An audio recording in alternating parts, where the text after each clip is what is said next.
आज पोहोरको मासु खाने विचार छ। पोहोरको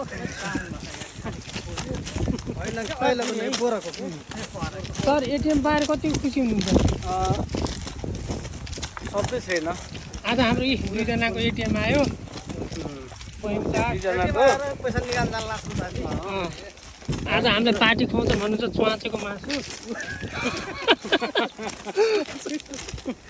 च्वाचेको मासु र बियर अनि पैसा नि यहाँ एकदम बढ्दैछ 165 पुगिसक्यो।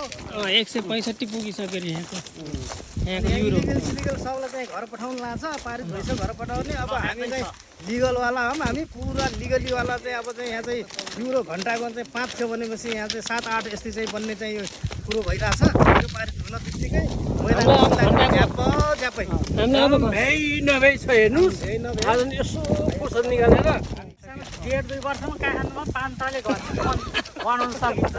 अरू भने त्योभन्दा के चाहियो र सुन्नु सर होइन? अलिक धेरै बस्यो भनेपछि यहाँको नानीहरू चाहिँ लिएर पनि आउन सकिन्छ घरतिर। सकिन्छ होइन कि यहाँ अब तपाईँको फ्यामिली पनि लिएर आउनु पाइयो नि। यहाँ त फ्यामिली ल्याउने, यहाँबाट उल्टो फ्यामिली लगेर जानु।